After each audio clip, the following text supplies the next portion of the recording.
მოგესალმებით ქალბატონებო და ბატონებო, ჩემო ძვირფასო ტელემაყურებლებო.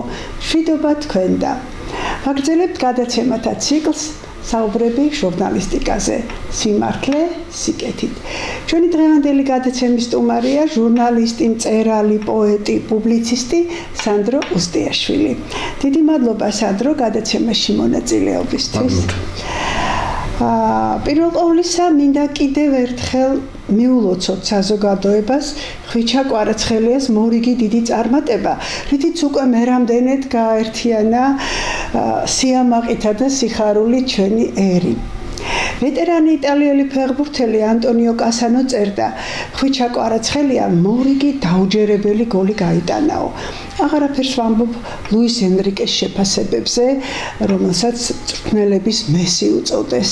ის პირველი ქართველი ფეხბურთელია, რომელმაც ჩემპიონთა ლიგის ფინალში თავი გოლითაც ისახელა. ცხადია? კაბუტო დიანა, ერთ რამ აუცილებლად უნდა აღინიშნოს, რომ ხვიჩა კვარაცხელია ძალიან განსხვავდება ბევრი ფეხბურთელისგან. მხოლოდ გოლის გატანა ყველაზე მეტად ჩანს, მაგრამ იცით რა არის, ხვიჩა კვარაცხელია ისეთი მოცულობის სამუშაოს ასრულებს ამ გუნდში, რომ აი ვერც ბევრ ფეხბურთელზე ვერ იტყვი, რომ ის ნახევარდაცვასაც ეხმარება, დაცვასაც თავისთავად ბომბადი საქმეს ასრულებს და მართლაც უერთები თქვენს მილოცვას და ხვიჩასაც მის ოჯახს ულოცავ ყველა გულშემატკივარს თელ საქართველოს და ლუის ენრიკეს დიდი მადლობა რომ ხვიჩაში დაინახა ეს დიდი პოტენციალი და მაქსიმალურად დაუდგება. ხედავს მის პოტენციალს, კი ბატონო. ცხადია ქართული მედია აქტიურად გამოეხმაურა ხვიჩას წარმატებას.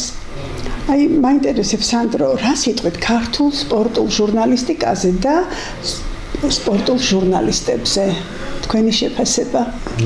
სპორტულ ჟურნალისტიკაზე და სპორტულ ჟურნალისტებზე დადებითის მეც ნამდვილად არაფერს არ ვიტყვი, იმიტომ რომ ისინი მიუკერძოებლები არიან, არ არიან პოლიტიკური მოტივაციით გამსჭვალულები და ბოლო 30 წელიწადია მოგეხსენებათ საბჭოთა კავშირის პერიოდში საქართველოში გამოდიოდა გაზეთი ლელო, რომელიც ასახავდა სპორტის თემებს. დიახ, დღესაც აგრძელებს გამოსვლას. არაერთი ქართული მედია გამოცემა არსებობს, რომელიც სპორტის ახალ ამბებს ასახავს და სხვადასხვა პროგრამას თუ სხვადასხვა გაზეთს ყავს თავისი სპორტული ჟურნალისტი, მაგრამ მე მგონი არ არის გამოცემა. ესენი მიუკერძოებელი ადამიანები არიან.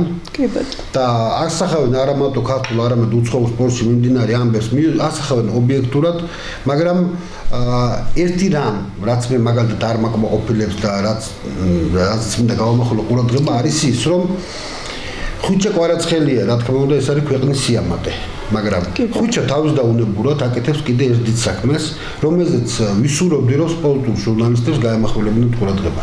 და ნახეთ კონკრეტულ მაგალითს მოგიყვანთ. კი ბატონო.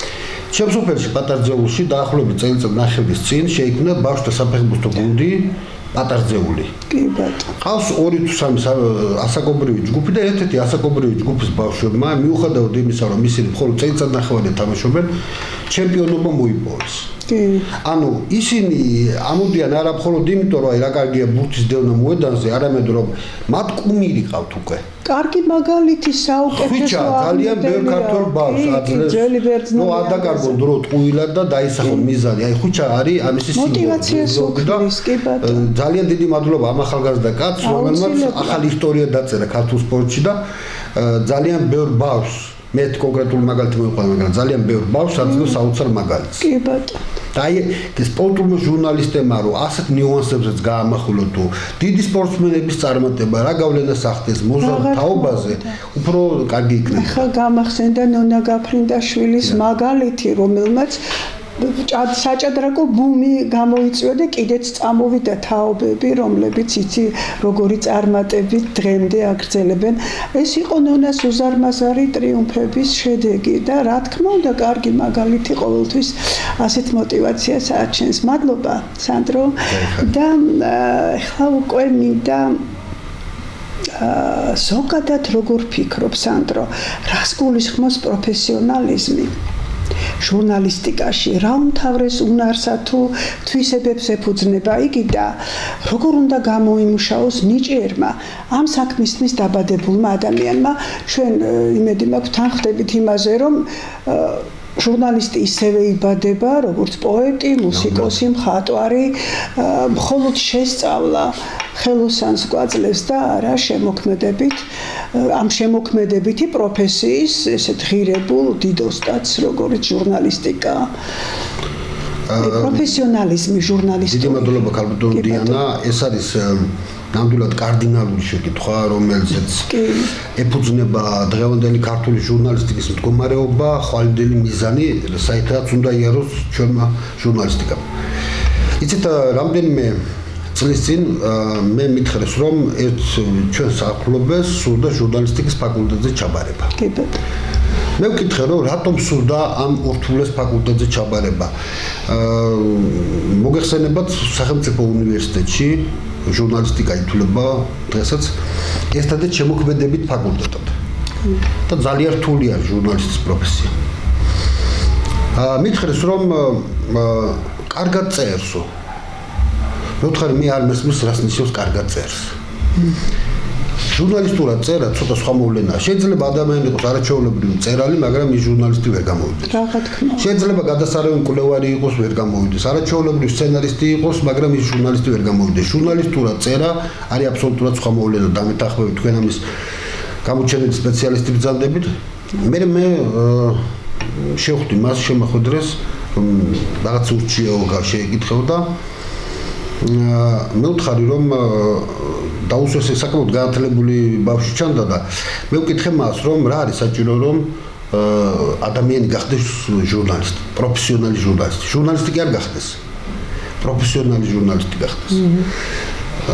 მან ჩამოთვალა რაღაცები, რაც წარმოედგინა და გადავწყვიტე, რომ როგორც ხედავდა, როგორც აღიქონდა და გადავწყვიტე, რომ მისთვის პირადად მისთვის დამეწერა ასეთი რაღაც პატარა ტექსტი, რა სჭირდება ადამიანს, რომ გახდეს პროფესიონალი და ღირსეული ჟურნალისტი. შემდეგ, როდესაც დავფიქრდი, აღმოვაჩინე, რომ მხოლოდ პროფესიონალიზმი არაფერს არ ნიშნავს, თუ ადამიანს ღირსება არ გააჩნია, მის პროფესიონალიზმის ფასი ეკარგება. რა თქმა. და იმისთვის, რომ მე როდესაც ჩავედი საკითხის სიღრმეში, აღმოვაჩინე ისიც, რომ ძალიან ბევრი ფაქტორია და გადავწყვიტე, რომ თავარი გამომეყო. ორიოდე ერთი წუთი დამჭირდება, რომ ესე ჩამოთვალო. პირველი საფეხურის ფაქტორებს შორის პირველ ადგილზე ვაყენებ ნიჭიერებას, იმიტომ რომ ნიჭი და ჩვენ სტუდენტები რო ვიყავთ, ხშირად გვახსენდებოდა გალაქტიონის ნათქვამი, ნიჭი ძამი. აქედან იწყება ყველა. რა თქმა უნდა. ნებისმიერ პროფესიაში და მითუმეტ შემოქმედებით პროფესიაში ხა არის ესეთი ხელობა ზოგი, რომ ისწავლის ადამიანი, თუმცა ნიჭი ყველგან საჭიროა.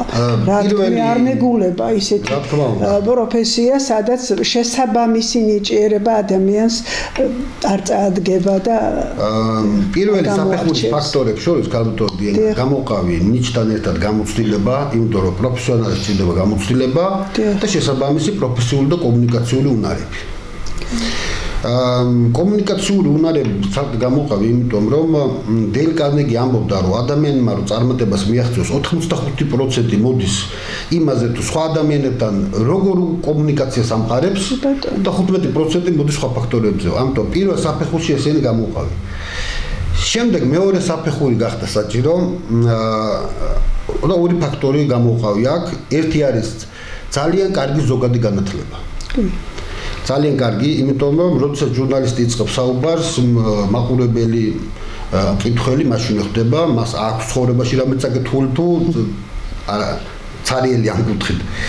და შემდეგ იმ სფეროზე მიწევი ცოდნა, რომელზეც ის აპირებს წერას, რომელი სფეროც მას აინტერესებს. რა თქმა უნდა. შემდეგ მესამე საფეხურში შევიყვანე უკვე სპეცფაქტორები ჟურნალისტიკის როგორც დარგის ისტორიის და მისი თეორიის ღრმა ცოდნა.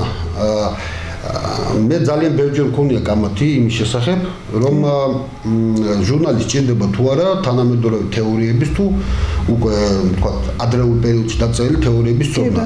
მიმაჩნია და დარწმუნებული ვარ, რომ ადამიანები დიდი ხნის განმავლობაში მუშაობენ ხოლმე ჟურნალისტად, მაგრამ როდესაც მის ნაწერს ვკითხულობ, ხვდები, რომ ჟურნალისტიკამდე მაინც არ არის მისული, იმიტომ რომ მან ის თეორიები არ შეისწავლა, რაც აქცევს ადამიანს პროფესიონალ ჟურნალისტად. და კიდევ ერთი რაღაც, რომელსაც ართულიან ხოლმე ამ ფაქტორს, ართულიან ხოლმე ჟურნალისტები აუცილებელ ფაქტორად. ეს არის მეოთხე საფეხურში გამოყვავი მშობლიური ენის კარგი ცოდნა და შემსახურებას უთხარი რომ ეხლა მოდაშია ინგლისური, ფრანგული, გერმანული ენების შესწავლა, მაგრამ მშობლიური ენის შესწავლა აღარ არის აუცილებელი არ იქნება, ისიც რა თქმა უნდა ძალიან კარგია, როცა ფუნდამენტი არის შენი სამუშაო. მე მას ვუჩვენ რომ თუ შენ გახდები ცნობილი ჟურნალისტი, პირველ ერთ-ერთი ენასთან ერთად რაც უნდა ისწავლო მოსმენის უნარი. დააცადო რესპონდენტს მოსმენილ საუბარი. მეხუთე ფაქტორად გამოვყავი ასეთი რამ რომ გულშემატკივრების უნარი. გულშემატკივრების უნარი. იმიტომ რომ ადამიანები სფეროებზე წერენ და გზნობ ხოლმე მე რომ არ არიან ისინი იმ სფეროს გულშემატკივრები. როდესაც თქვენ და ჩვენ ძვირფასი მასწავლებლები გვასწავლებდნენ და თქვა ვაჟა-ფშაველას, ილიას, აგეწეთლის, კირილ როსტიფაიძის, სერგი მესხის პუბლიცისტიკას მე ვგრძნობდი რომ ისინი უბრალოდ კი არ წერდნენ რომ მათი სახელი ყველას გაიგო, წერდნენ იმიტომ რომ გული შესტკიოდათ. თუ ჟურნალისტს არ შესტკივა გული რომელიმე დარგზე, ქვეყანაზე, კონკრეტულ მოსახლეობაზე, იმის ნაწეს ფასი არ აქვს. რაზეც წერს იმას. აუცილებლად იმაზე უნდა სტკიოდეს გული, უნდა წუხდეს, სხვანაირად არ გამოვა. მეექვსე საფეხურად გამოვყავი საკუთარი და სხვისი პროფესიული ღირსების დაფასება. ეს არის ძალიან მნიშვნელოვანი ჩემი აზრით, იმიტომ რომ ადამიანები, აი ბევრი ჟურნალისტი მინახავს, რომელიც გამოდის და ძალიან კარგად იცის სიმართლე, მაგრამ გატყუებს, იმიტომ რომ მას ესეთი დავალება და მაღალი ჰონორარისთვის იკისრა, რომ მოატყუოს რესპონდენტები, ის ჩემთვის უკვე ყველანაირი ფას კარგავს. და ბოლო საფეხურად გამოვყავი ასეთი რამ რომ ჟურნალისტი პროფესიონალი ვერ გახდება თუ მას კარგად არ აქვს შესწავლილი და გაფიცნობიერებული ეროვნული ინტერესები რა არის და არ ითვალისწინებს მუშაობაში. ეხლა ნახეთ, აი პატარა მაგალითს მოვიყვან 17 მაისს, როდესაც აღინიშნება მთელი საქართველოს აღნიშნავს ოჯახის სიწმინდის და მშობლების პატივისცემის დღეს, რამდენიმე ჟურნალისტმა გამოიჭირა ბერა ივანიშვილი გამოიჭირა ბერა ივანიშვილი მე ამ ახალგაზრდას ნამდვილად არც პირადად ვიცნობ და წარმოგვიდგენა ბერა კი არა ცოტნე ივანიშვილი ბერასთან მე ნამდვილად მე არ მაინტერესებს ხო ვინ მისი შვილია და ვინ მისი რა არის მე მაინტერესებს თვითონ პიროვნება როგორი ადამიანია ეხლა ამ ბიჭზე ნამდვილად არანაირი წარმოდგენა არ მაქვს მაგრამ ამ ინტერვიუს რო უყურე მივხვდი რომ ძალიან კარგი პიროვნება არის კარგად გაზრდილი ოჯახის შვილი და მოზომილი და მოვიხიბლე სერიოზულად ესე იგი უტევენ ჟურნალისტები და ეუბნებიან ასეთ რამეს რომ იც 2013-ში ხალხის დარბევა რომ მოხდაო აი მაგაზე რა შეფასებებს გააკეთებო ეხლა ის არ არის პროფესიონალი კი საერთოდ ჟურნალისტი არ არის და რატო?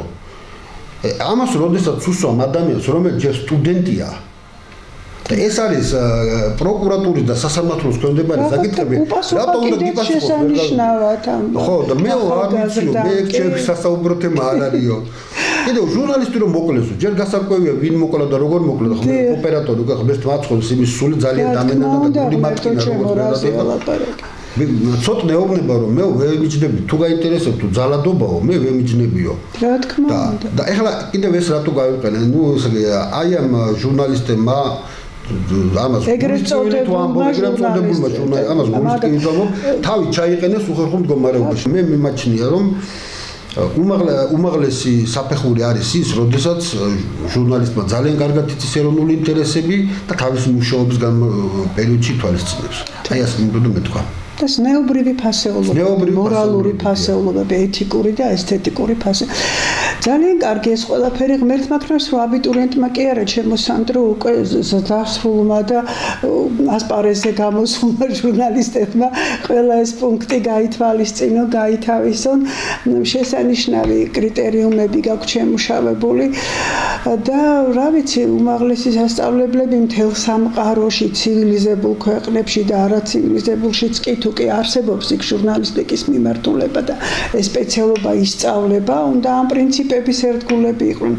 სხვაგვარად ვერ შედგება ის, რასაც პროფესიონალი ჟურნალისტი მეოთხე ხელისუფლების წარმომადგენელი ქვია, ჩვენ კარგად ვიცით არა და ჩვენ ქვემოთაც გვექნება იმაზე ლაპარაკი, რა ძალაა ეს ნებისმიერი ქვეყნისთვის. ამით მინდა რომ დავას ბოლო აკორდად შემოვინახე, რა ძალაა იგი ნებისმიერი ქვეყნისთვის, მით უმეტეს ჩვენაირი პატარა ქვეყნისთვის, რომელიც დღეს დგამს პირველ ნაბიჯებს დემოკრატიისკენ, სიტყვის თავისუფლებისკენ, გამოხატვის თავისუფლებისკენ. და ახლა მექნება ასეთი შეკითხვა.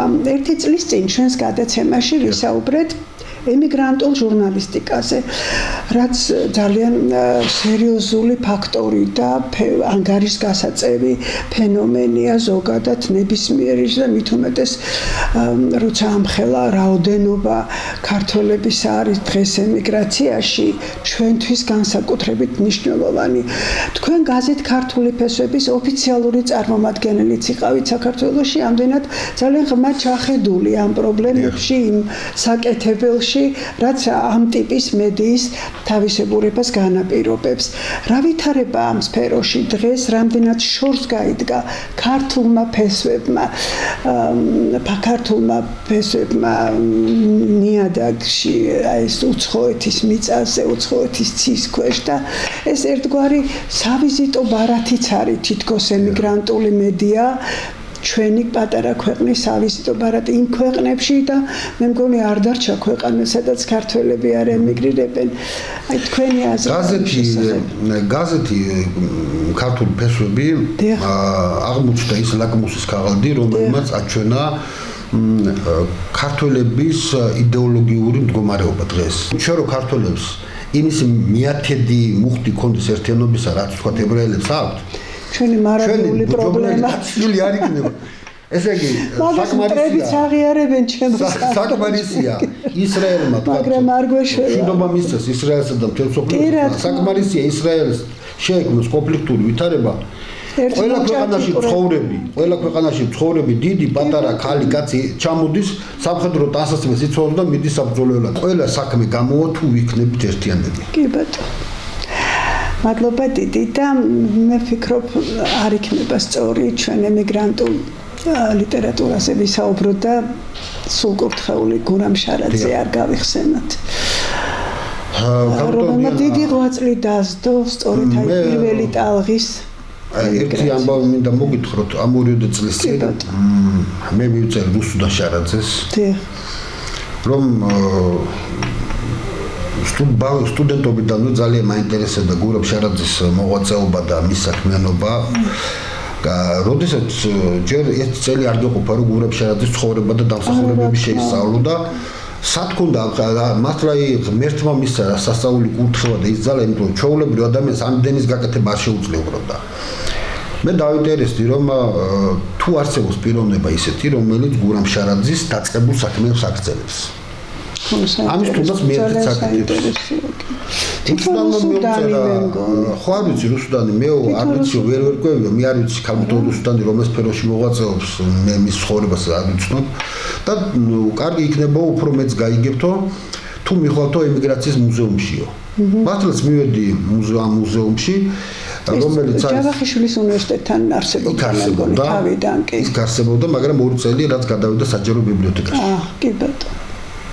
მივედი გავიცანი მუზეუმის ხელმძღვანელი, დირექტორი, გავიცანი თანამშრომლები და ვეკითხები რომ თუ არის ვინმე პიროვნება, რომელიც ემიგრაციაში მცხოვრებ ქართველებთან, იქაურ მოღვაწეებთან აგრძელებს ურთიერთობას და აგრძელებს წინამორბედი თაობების დამსახურებათა კვლევას. ვერავინ ვერ დამისახელეს. მე მაგალითად ერთ პერიოდი ეს ჩვენ მეგობრ თქვენს არ მithქვამს ადრე მე სადისერტაციო თემა თქონდა აღებული სამსონ ფისცხალოვან ჟურნალისტური მემკვიდრეობა. მაგრამ ძალიან ბევრმა ეკონომიკურმა თუ რაღაც ყოფითმა საკითხმა შემიშალა ხელი, სოციალისტ ფედერალისტი იყო და რომ დაიწყე მისი ცხოვრების შესწავლა, ჯერ იმხელა მემკვიდრეობა ჰქონდა, რომ 2 წელიწადი უნდა იჯდა და მხოლოდ ის მემკვიდრეობა ისწავლოდა. ჩვენ აი მართლაც რა მოხდა რომ 1921 წელს რომ რამხელა ნაღები მოხდეს ქართულ საზოგადოებას და რა საოცარად ნიჭიერი და რამხელა გონების პატრონი ადამიანები გაგვიქციეს საქართველოსდან და დღეს რომ საუბრობთ ხოლმე ის კადრების დეფიციტი გვერა საერთოდ როგორ ვაზრობ რა ხალხი გავაქციეთ და არა მხოლოდ მაშინ სანდრო მეც რამდენი და დღეს ხო რა ვიცი მე გახსოვთ თქვენ სტუდენტობისას თემას გაძლევდით დასაწერად შემოდნებზე შემომსხვდარი თაობა ჩემი ყველა სტუდენტი ამას წერდა იმიტომ რომ ეს იყო საგანგაშო სიტუაცია და დღესაც გრძელდება იმიტომ რომ ძნელად იპოვით ახალგაზრდას რომლის უახლოეს გეგმებში არ არის სასწავლებლად თუნდაც სასწავლებლად რომ მიდიოდნენ რა გვიშავს მე ეს ზოგჯერ ფოტოშოპს გამოდოდიან ერთი კარგი რაც ხდება და უნდა აღნიშნო მაგალითად ირლანდიაში მაგალითად გერმანიაში აი ჯიმ შერბედიანიშვილმა რო გამარჯვენ ჯიმი ბრუნდება საკვირაო სკოლები არსებობს უცხოეთში რომლებიც ქართულ ბავშვებს აღაძლევს საშუალებას რომ დაივიწყო მშობლიური ენა ეს ყველაფერი ძალიან კარგია და ჯიმი რამდენიმე საკვირაო სკოლა შექმნა თავისი და მეუღლის ხელფასით კი მაღალი ანაზღაურება ჩვენი ქართული მედია როდესაც ბიძინა ივანიშვილი გამოვიდა პოლიტიკურ ასპარეზზე გამოდიოდა შექმნა 15 თემატური ჯგუფი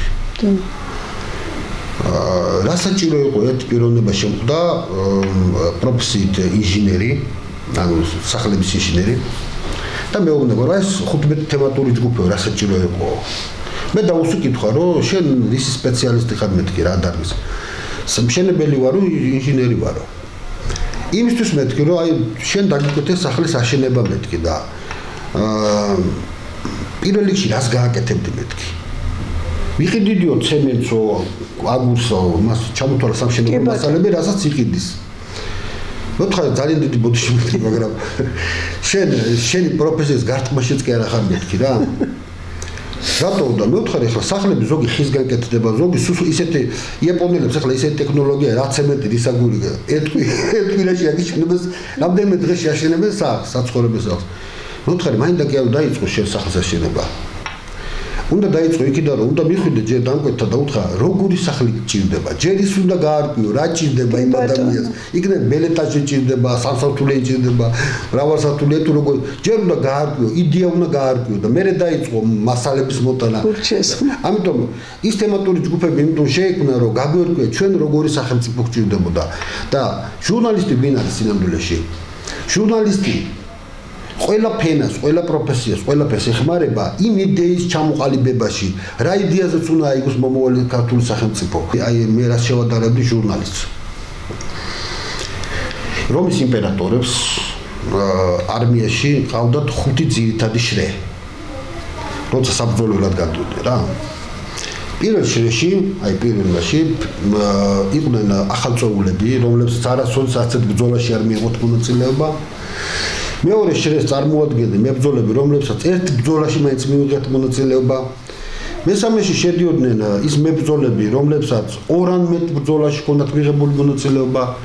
მეოთხე შრეში შედიოდნენ ის მებრძოლები, რომლებსაც 4-5 წელიწადი ჰქონდათ დამსახურები არმიაში. და მეხუთე ყველას თავთავის სახელი ჰქონდა, მაგრამ ყველა საინტერესო რა არის. მეხუთე შრეს წარმოადგენდნენ მებრძოლები, რომელსაც ვთქვათ ელიტა.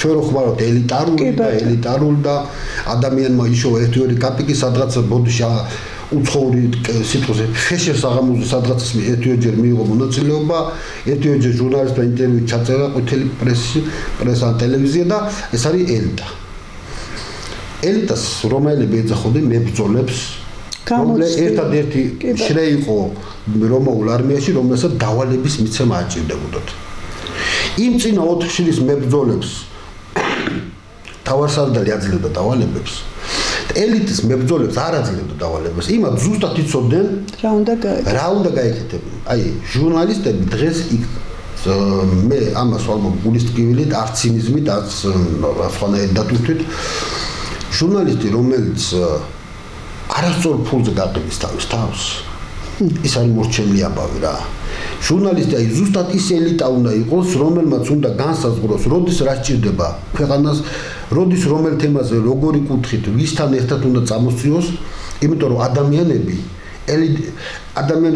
როდესაც ხდებიან ტელეეკრანთან დავშო სოლიდური ასაკის ადამიანები თუნდაც გლეხი თუნდაც პროფესორი არ აქვს მნიშვნელობა ადამიანები რომლებსაც გული შესტკივათ ოჯახსაც და თავისი საქმის პროფესიონალი და გამოცდილების მქონე შეიძლება აი გავსულვა სოფლის ბირჟაზე ან თბილისში საუბარი მქონია და ნახე რა მაგრად იკამათ ეს რა მაგრად უპასუხო მე ვთქვა ხალხო გამოდით ამ საცირკო სანახაობების სიტუაციიდან რა იკამათ ეს იყო მაგათთვის ცირკი იყო პოლიტიკოსებისთვის რომლებიც ჟურნალისტებმა ხელი შეუწყოს ეს ცირკი კიდე ცირკი ცირკები აღარ ჭირდება ჟურნალისტები უნდა ის ალამდარებად უნდა იქცნენ საზოგადოებაში რომ თვითონ დაინახონ სადა გვაქვს პრობლემები საითკენ უნდა წავიდეთ და როგორ უნდა მოიქცეთ პასუხს ელოდება საზოგადოება და პროფესიონალი და ღირსეული ჟურნალისტი ზუსტად იმას ისახავს ამოცანად რომ მოძებნოს ეს პასუხები და გასაგები ფორმით მიიტანოს საზოგადოებას.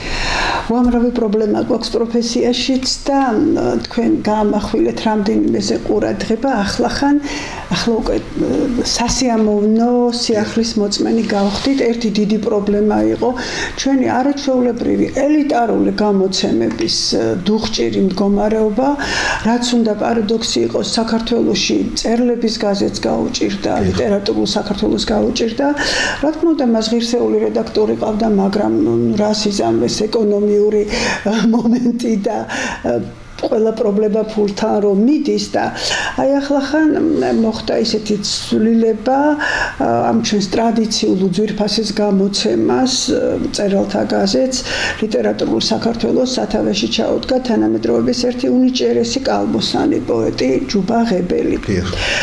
ვულოცავთ ბატონ უნდა მიულოცოთ ბატონ ჯუბას ამ დიდ პატივსა და პასუხისმგებლობას ვფიქრობ რთული და საინტერესო გზა ელის ჩემო სანდრო სადაც საზოგადოების თანადგომა მკითხველთა ერთგულება უთუოდ დასჭირდება და დაეხმარება. აი ამასთან დაკავშირებით. ძალიან დიდი მადლობა. რაგენ ღირსეული რედაქტორი ყავდა ყოველთვის ამ გაზეთს, ყოველთვის ტრადიციულად, მაგრამ ეს განსაჭირს ვერ უშველის, ხომ? ეს გაზეთი ნამდვილად ელიტარულ გაზეთად მიიწვია, იმიტომ რომ ის ყოველთვის იდგა თავისი მოწოდების სიმაღლეზე, ყოველთვის პასუხობდა იმ ქართულ მოთხოვნებს, არა დრო მოთხოვნებსა და ეროვნულ მოთხოვნებსაც პასუხობდა. საჭიროება ჯუბას ახლა ვერ ვიტყვი რომ აი ახლო მეგობრებიოთ, მაგრამ ძალიან კარგად ვიცნობთ არაერთხელ გადავკვეთილვართ და აი ჯუბა არის როგორ ხარ ძალიან მაგარი პოეტი და საზოგადო მოღვაწეც არის, კი მოღვაწე, საზოგადო მოღვაწე და მამული კაცი, ნამდვილად პედაგოგი კაცი და აი თითით საჩვენებელი ქართული კაცი, მოქალაქე ადამიანი, მართალი ადამიანი და მე მას ულოცავ, მართლაც უდიდეს ტვირთი აიღო თავის თავზე. ძალიან დიდი ტვირთი. ერთი რამ ქალბატონდიანა. კი ბატონო. მე ძალიან დიდი პატივისცემთ მინდა ვისაუბრო საქართველოს წერალთა შემოქმედებით კავშირზე. დიახ. იქაც უზარმაზარი პრობლემები გვაქვს. მოგეხსენებათ ახლა წერალთა გაზეთი. პრობლემა შესაბამისად წერალთა გაზეთი. ასე არ გაუჭირდებოდა. გაზეთის წერილები სხვადასხვა მასალით, მაგრამ ერთი რამ რაც მინდა წერალთა როგორც ჟურნალისტებს უფლება არ აქვთ, მორალური უფლება არ აქვთ, რომ გადავიდნენ არაეროვნული რელსებიდან ასე წერას არ აქვს უფლება. მithumetes წერას. გადავიდეს ეროვნული რელსებიდან რაღაცაზე გადახურდამდეს და რაღაცა და ერთი რამ რაც მე თვალში ხვდება, ხოლმე როდესაც წერალთა კავშირის საღამოებს ვესწრები, ასაკობრივი მომენტი. კი. ძირითადად იქ ვიც მიდის ახლა იქ ცუდი და უარგისი არავინ არ მიდის მართლა ელიტარული ნაწილი საზოგადოების ყოველთვის წერალთა კავშირის შეხვედრებზე ძნელად ნახავთ აი მე ასაკობრივ ჯგუფს აი 30 წელს ქვევით ადამიანებს ხედავთ იმიტომ რომ ჩვენ თუ ახალგაზრდობასთან არ მუშაობთ ჩვენ თუ ახალგაზრდობასთან მაშინ აუცილებლად ჩიხში შევალთ ძალიან დიდი ხო არა მე სხვადასხვა კალბატონდიანა თქვენ გახსოვთ და არაერთხელ ბრძანდებოდით სტუმარი როდესაც საფეხნო ქონდა კი ბატონო არაჩვეულებრივი 2023 წლებში და ალბათ მიაქცევდით ყურადღებას რომ ყოველთვის იყო წარმოდგენილი სხვადასხვა თაობის ადამიანები მაგრამ სტუდენტობა მამები შვილები შვილიშვილები ჩვენი შვილები ზრდიან შენ ბაბუა ბრძანდები უკვე და კარგად იცი რომ არ სწავლობ შვილებისგან ბევრ ამას და ისინი რა შვილებისგანაც რა თქმა უნდა აი თქვენ ჩემი შვილიშვილი ახსენეთ იმას საპროფიო და ჩემ მეუღლე წაყვანილი ყონდა სათამაშოდ ამას მე უბრალოდ ვამბობ რა ეს საინტერესო დეტალს და სათამაშო დასაცურებლები რომ არის იქ უნდა და თვითონ ასულიყო ეს პატარა კიბეებზე. კი ბატონო. და ჩემ მეუღლე მიყვება რომ თავიდან გაუჭირდაო. და მე იმდენი იწვალა, სანამ ის კიბე არა მოიკლა თავი და აი გული გამინათდა, იმიტომ რომ მას ის თვისება, რითაც მიზანს უნდა მიაღწიოს ისე. თუ ბრძოლა არ შეწყვეტოს, გაჭირება რო ექნება ბრძოლა არ შეწყვეტოს. ძალიან კარგი. ჩვენ უნდა მივცეთ ამის საშუალება, სულ მეურვეობა არ მიგვიყვანს მიზანთან. კი ბატონო, მოარული ფრაზაა თითქოს ციფრულმა მედიამ ჩაანაცვლა ბეჭდური გამოცემები. ფიქრობ ჭეშმარიტ პროფესიონალთა მხარდაჭერილი ვერ იქნება. თქვენი აზრი მაინტერესებს.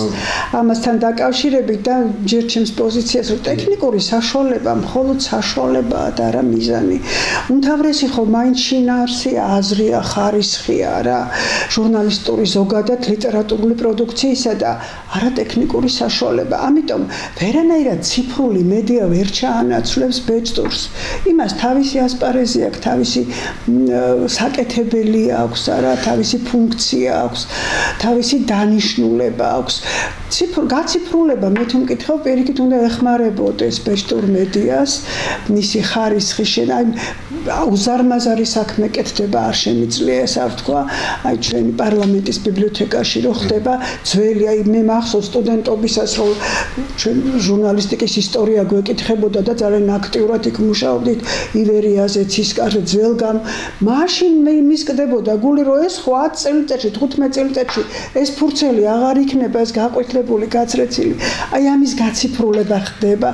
იმის შესანარჩუნებლად, რაც იქ ჩვენ დაგვიტოვეს ჩვენმა დიდმა წინაპრებმა. ამიტომ მე რაღაცა აბსურდული მგონია ის, რომ ციფრულმა მედიამ ჩაანაცვლა და შეიძლება რომ ჩაანაცვლოს და შეუძლებელია ვერაფრით ვერა ერთასაც ვიტყვი ჩემო სანდრო და მე სწორედ შენი აზრი მაინტერესებს. მე მახსოვს შენ წარმოდგინე ძალიან პატარა ვიყავი, მაგრამ აი რადიოს პირველი ნაბიჯები და აი ახლა ვიღას უნდა ბეჭდური მედია ეს უკვე ხო ყველგან მიწდება. ვერ მოკლა რადიო პირიქით თანამშრომლობდნენ, თანაარსებობდნენ. მახსოვს ძალიან კარგად მახსოვს უკვე საკმაოდ მოზრდილი ვიყავი ტელევიზია, პირველი ტელევიზორი ჩემ ოჯახში და ზოგადად საზოგადოების დამოკიდება. აი ეხლა რა ვიღას უნდა რადიო და მაგრამ ჩვენ გვახსოვს პიკის საათის ბუმი. იყო საინტერესო გადაცემა და მე მგონი ტელევიზორი მიავიწყდა ბევრს ხომ მართალია. აი ამას გულისხმობ მე რომ ყველა ამ სახის მედიას აქვს თავისი ასპარეზი, თავისი ფუნქცია, თავისი დანიშნულება და ცოტა გული მტკივა ხოლმე რომ აი ბეჭდური მედია აღარ იარსების, არავის ჭირდება და წიგნებზე არა ბეჭდური მედია, წიგნით ჩვენ კარგად ვიცით ხომ? თითქოს წიგნით უკვე ყავლი გაუვიდა თითქოს ბეჭდურ პროდუქციას. მე თქვენი აზრი ძალიან ახალი ეპოქა მოდის და ბუნებრივია ესე იგი იაპონელები და ჩინელები შედონეზე ავიდა რომ უკვე შეგიძლია ჰაერში გამოსახო ის რაც თქვა ახლა თქვენ ლეპტოპი გჭირდებათ ჰაერში აკეთებენ იმას, რასაც თქვენ ლეპტოპზე აკეთებთ. ისე დონეზე განვითარდა, მაგრამ ეს აღნიშნავს, რომ როცა ტექნიკა ვითარდება, ძველს ეს ქაღალდი ეს დაბოცვილი, რამდენი ხანია რაც არსებობს, მაგრამ დიდხანს იარსებებს. ეხლა უნდა გაგაცინოთ, რომ ერთი ნაცნობი ბუღალტერი მყავს და ვაიმე როგორ გიждები ამ ციფრულ იმაზეო ტექნოლოგიებზეო, ეს ქაღალდები რო აღარ გჭირდებაო, რა ეს საზღარი ქაღალდები რო მოიშორითო და მასთან მივედით სამუშაოზე. და კარად აქვს გამოყოფილი და გავსებულია ქაღალდი. ნუ თხარა ბლუთის მოიშორებით ეს ქაღალდები აკრას აკეთებ. მაგრამ უახეთ რა ხდება? არ შეიძლება რომ ბეჭდური მედია და წიგნი გადაიტანო მეორე ადგილზე და რატო? როდესაც ფსიქოლოგია როგორ მუშაობს, როდესაც შენ ქაღალდს კიდევ ხერს, ეს ქაღალდი მაშინ არის, სანამ მასზე რამეს დაწერენ. როცა მასზე დაწერენ, აი აზრებს, ის შენი მეგობარი ხდება. ეს არის უწყინარი მეგობარი. აი მაგისგან განსხვავებით, რასაც ტელეფონი, მობილური ტელეფონი და კომპიუტერი და ისინი აკეთებს. ეს არის ეკოლოგიურად სუფთა მეგობარი შენი. ეს ისეთ გავლენებს ახდენს ტვინზე, რომ ადამიანს ახდენს მოუთმენელს. მე ვიდეოები ვიდება ხოლმე TikTok-ზე, სხვადასხვა სოციალურ ქსელებზე და არ ასკროლოთო. ამ ჯერ ქართული შესატყვისი აღარ არა სკროლოთო. იმდენად მოუთმენელი გახდა ადამიანი, რომ ეს წუთი უნდა ნახოს 100,000 ვიდეო რა. და ტვინი ვერ ასწრებს ამის გადამუშავებას. ეს ამას ვერ ასკროლა. ციკთან განმარტოებას არ შეედრება არაფერი. ამიტომ არ შეიძლება, ეს არის ეკოლოგიურად სუფთა მეგობარი ქაღალდზე დაწერილი ინფორმაცია. არის თითქოს აი ეს პაპა ბებია რო ყავდეს და გიყვებოდეს საინტერესო ამბავს ამ დეიდან ვიღაცა არ აქვს მნიშვნელობა აი ესია ეს ქაღალდი ადამიანისთვის ეს იქნება წიგნი თუ გაზეთი თუ ჟურნალი რაღაცა უფრო მეტ სიმყუდროს დიქმნეს და უკეთესად გაგებინებს და გამოსხივება რომელიც თანს დევს არ გაძლევს ეს სასწაულწულად მოქმედებს არ შეიძლება რომ სულ იქ იკითხო რაღაცა შეუცვლელია თავის ადგილზე მაგრამ და რა შეიძლება ყავლი იმის გამო რომ ტექნიკაზე განვითარდა ქალბატონ დიანა მე მოვისმინე ეს ინფორმაცია რომ 1997 წელს ბარსელონაში დიდი კონგრესი გაიმართა სადაც სწორედ ეს საკითხი დაისვა რომ თანამედროვე ტექნოლოგიების განვითარება ხომ არ ჩაანაცვლებს მთლიანად დიჯიტალურ პრესას და იქ გამოვიდნენ ვიღაცები დაეთანხმნენ რომ ხო აი ის გაქრება და რაღაცა მაგრამ ასე არ მოხდება და წარმოიდგინეთ რამდენაირი სანახაობა არსებობს დედამიწაზე მათ შორის ერთ-ერთი ყველაზე ძველია თეატრი გაქრა თეატრი როგორ ღმერთმა უკრას ღმერთმა დაგვიფარა თეატრი არის უნიკალური ხელოვნება როდესაც შენ თვალწინ იბადება ხელოვნება ეხლა მე როდესაც დავუშვებ კინოფილმს უყურებ ან სიმღერას მოვისმენ ის სადღაც არის გაკეთებული და თეატრი არის უნიკალური ხელოვნების სახეობა უნიკალური და საცირკო წარმოდგენა არის ის უნიკალური სანახაობები როდესაც ხელოვნება შენ თვალწინ იბადება და აქედან გამომდინარე რამდენი წლიანი ისტორიები აქვს არ გამქრალა ასე რომ მე მიმაჩნია რომ ვერანაირი საინფორმაციო ტექნოლოგიების განვითარება ვერ მოსპობს და ვერ ჩაანაცვლებს იმას თავისი ეს არის გამოწვევა და კონკურენცია ჩდება შენ უნდა ხარისხზე იზრუნო ახალ შინაარსზე რაღაც ახალი მიზნები დაისახო მაგრამ ის რომ გაქრება თუ ხარისხო იქნება თუ გაყვითლდება თუ იმ სიყვითლის და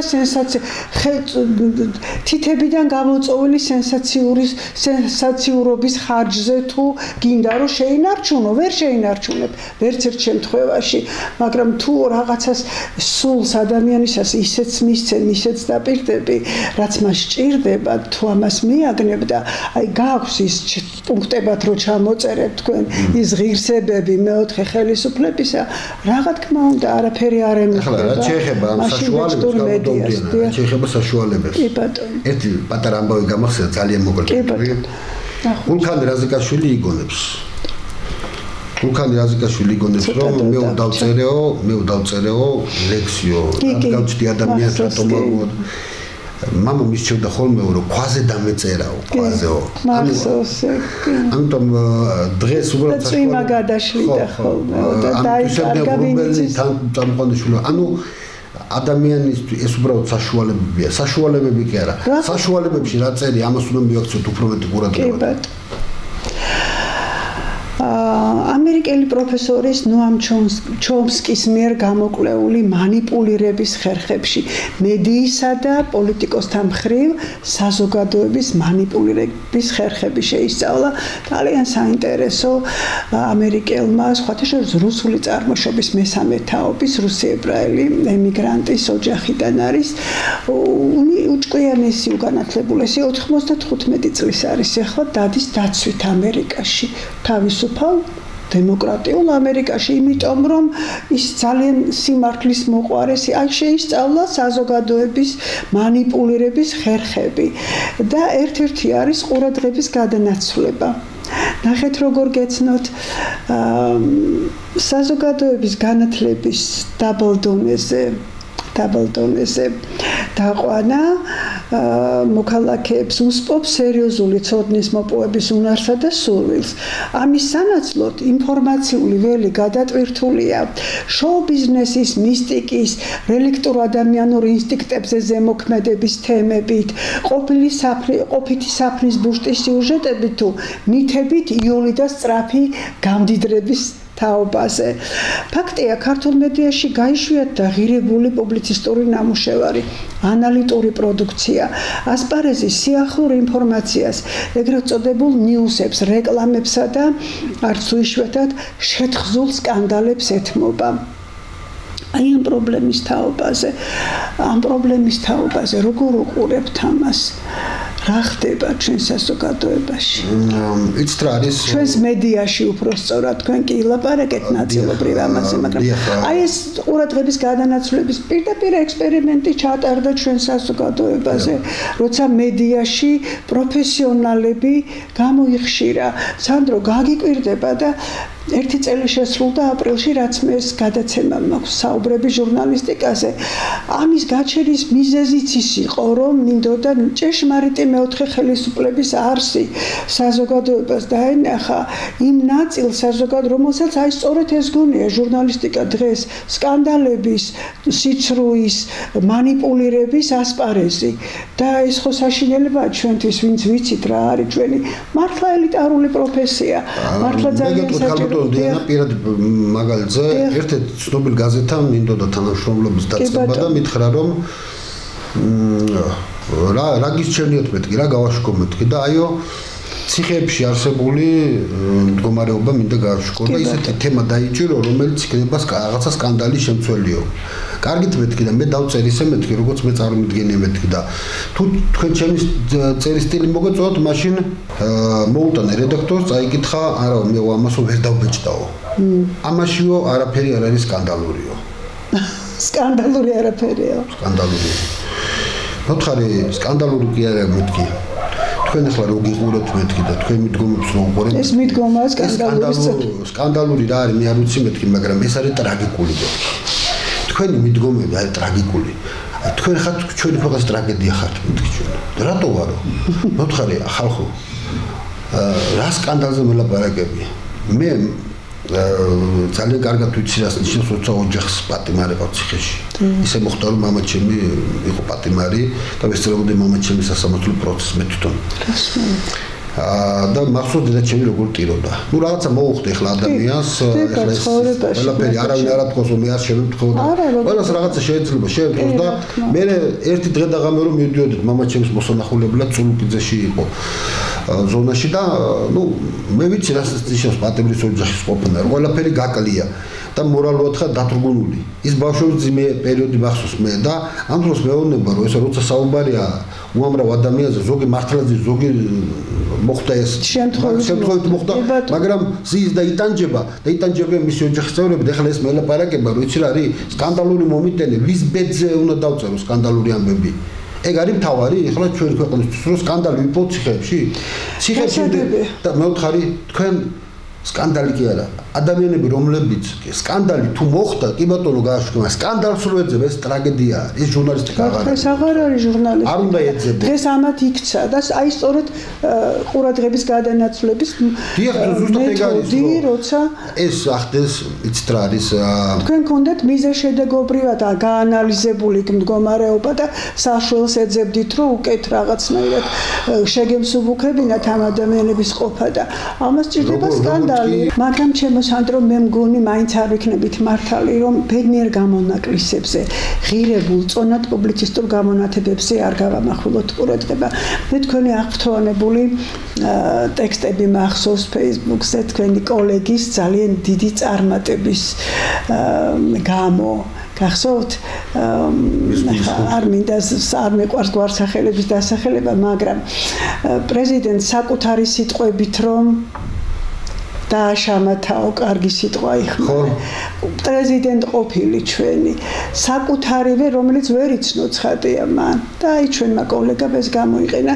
თუ გახსოვთ სტუდენტობაში ეძახდით ფრანგი ჟურნალისტი იყო ესეთი ცნობილი ჟენევიევა ტაბუი და მისი მეთოდი ჟენევიევა ტაბუის მეთოდი ასე მასწავლა ბატონმა ნოდარმა მე თქვენა ეს ძალიან კარგი ნიმუში იყო როცა თავისივე ხაფანგში გააბამ ну ისეთ უღირს რესპონდენტს ხო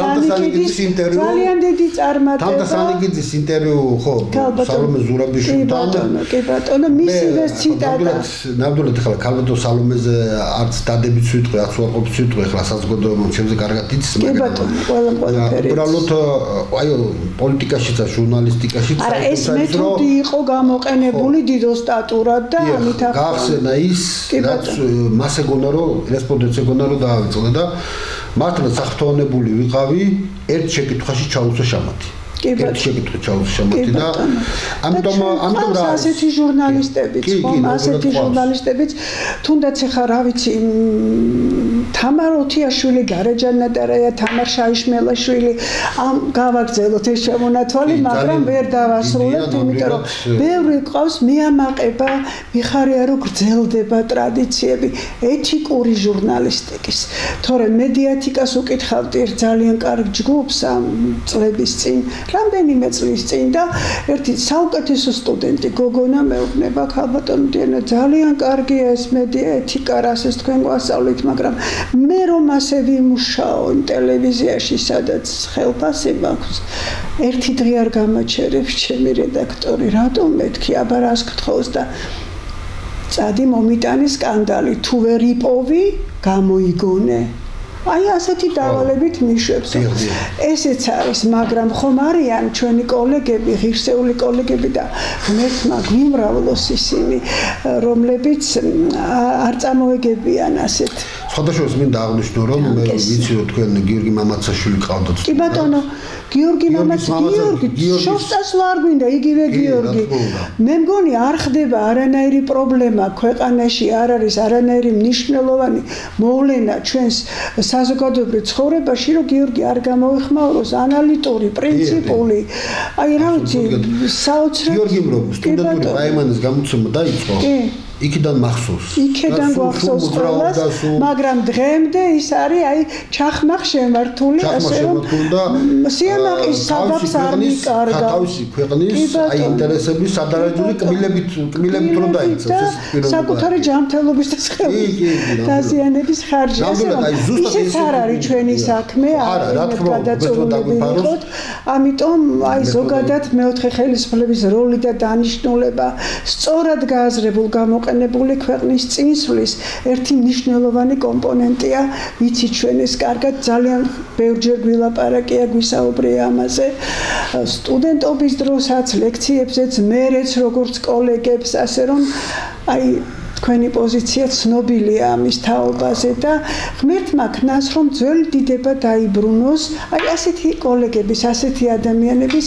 ასეთი ჟურნალისტების და მომავალი თაობის სწორად აღზრდის ხარჯზე ჩვენს პროფესიაში ჩვენს ელიტარულ პროფესიაში ჟურნალისტიკას აქვს ის ბერკეტები რომელსაც შეგიძლია შენ მიიღო არა მხოლოდ განვითარებული ქვეყანა არამედ ღირსეული ქვეყანა კი ბატონო ღირსეული ქვეყანა სადაც აი შავმელი ძალები ვერ დაიკავებენ ადამიანის გონებას და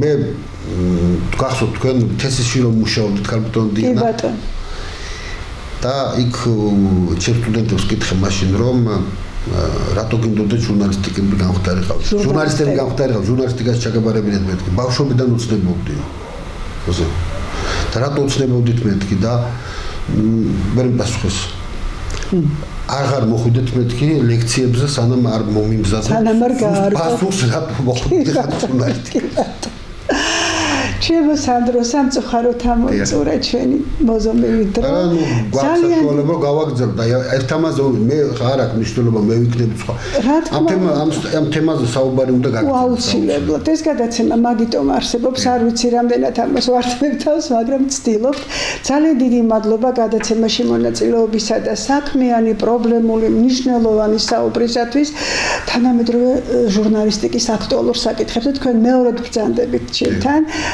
კიდევ ბევრჯერ იქნებით მე ვიცი დიდი პატივია და მოსულა და მინდა რომ დიდი წარმატებები გისურვოთ უღრმესი მადლობა ჩვენს პროფესიას დიდი წარმატება და აქედან გამომდინარე ქვეყნის მომავალს რომლის ერთი ძალიან ძლავრი ბერკეტი არის მართალი მედია, ეროვნული მედია, ჭეშმარიტი მეოთხე ხელისუფლება. მომავალ ხუთშაბათამდე ძვირფასო ტელემაყურებლებო. ნახოთ.